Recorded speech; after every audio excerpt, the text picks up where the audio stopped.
Hello दोस्तों, केना छी अहाँ सब? अहाँ सबके स्वागत करै छी एक और नया ब्लॉग में। तो चलू आइ के ब्लॉग में अहाँ सबके देखाबऽ जा रहल छी आयरन कहियो, प्रेस कहियो, इस्त्री कहियो, किछो कहियो। हम आयरन लऽ के चलै छी।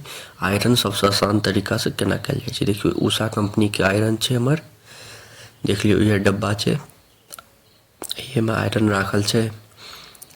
देखियो एहने कलर के आयरन छै, 1100 वाट के छै।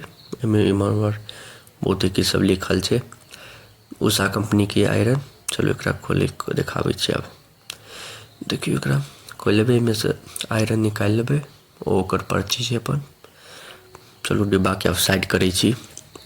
एकरा पहले बोर्ड में लगा दै छी। देखियो तारो वार सब बढ़िया छै, उषा कंपनी बढ़िया होइ छै। देखियो एहिमे बटन पर कॉटन वटन जे पर अहाँके इस्त्री करऽ के ओहि पर कऽ लेब। उषा कंपनी के बढ़िया छै, हम यूज करै छी एकरे आयरन, बहुत मस्त चलै छै। एकरा अब देखियो प्लग में लगा देबै, ठीक। ओहिके बाद खड़ा कऽ के स्विच ऑन कऽ देबै। देखियो एहिमे लाइट बढ़तै। अब स्विच ऑन कऽ देलिए, लाइट बढ़ि गेलै। अब गरम होवऽ ले छोड़ दियो।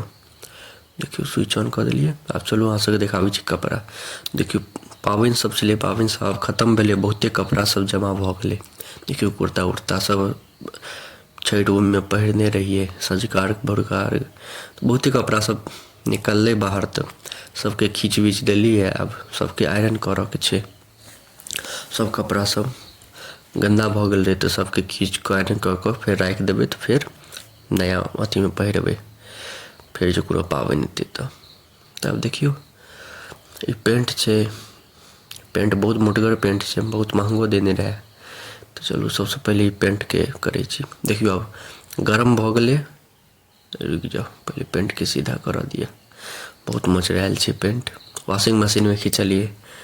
देखियो बंद भऽ जायत, मतलब गरम भऽ जायत, ताहिमे का लाइट ऑफ भऽ जायत, ठीक छै। अपने आप ऑटोमेटिक छै। देखियो एक हाथ से नहीं होइ छै, कियाकि अकेला हम वीडियो बनाबै छी। घर में हम ककरो बतेने नहीं छियै जे यूट्यूब चैनल हम खोलने छी, तो वीडियो अकेले सबसे छुपा के बना रहल छी।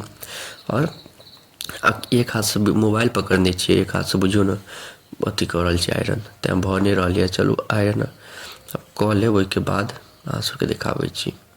देखियो बोर्ड में लागल छै, एते कपड़ा के आयरन करऽ के छै। तो चलो अब आयरन कऽ लेबै, ओहिके बाद अबै छी। देखियो अब सब कपड़ा आयरन भऽ गेल छै। अब एगो ई बचल छै, शर्ट छै। तो देखियो बहुत आसान छै। गरम भऽ जायत ना तऽ कनिक ज़्यादा मोड़ायल रहत कपड़ा सब, तऽ कनिक दाबि दाबि कऽ करबै ने प्रेस, ज़्यादा कनिक दाबि कऽ करबै तऽ आसानी से कपड़ा प्रेस भऽ जायत। बहुत आसान तरीका होइ छै। देखियो एके हाथ सब चीज करऽ पड़ल छलै, तेँ हम पूरा वीडियो नहीं बना पेलू। बाकी आयरन करना बहुत आसान छै।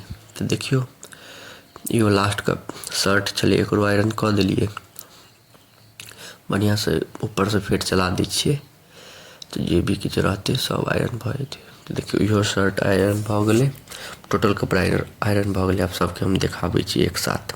तो देखियो एकरा राखि दै छियै। देखियो एगो ई भेल, एगो ई टी शर्ट भेल, सबके एक एक कऽ कनै छी।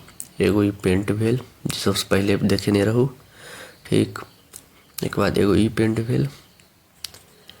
आब देखा जी ई एगो कुर्ता, ओहिके अंदर दूगो कुर्ता छै, एगो शर्ट छै, हाफ शर्ट। तो देखियो एते कपड़ा छलै ई आयरन करऽ में, काफ़ी समय लगलै, बहुत सारा कपड़ा छलै। देखियो एके अंदर दूगो कुर्ता छै, एगो सँझुका अर्घ में पहिरने रहिए, एगो भोरका अर्घ में पहिरने रहिए, और पैजामा भऽ गेल। देखलिए सब कपड़ा आयरन कऽ देलिए। अब राखि देबै, तऽ फेर अब कोनो पाबनि एतै तऽ ओहिमे पहिर लेबै। अब एकरा स्विच के ऑफ कऽ देबै, ठंडा भऽ जेतै, फिर पैकेट में राखि देबै। तऽ अहाँ सबके एते देर तक देखऽ के लिए धन्यवाद। नीक लागे तऽ लाइक, कमेंट, शेयर, सब्सक्राइब जरूर करब। और अहाँ सब लेल एनाही रोज ब्लॉगिंग हम करते रहब। धन्यवाद।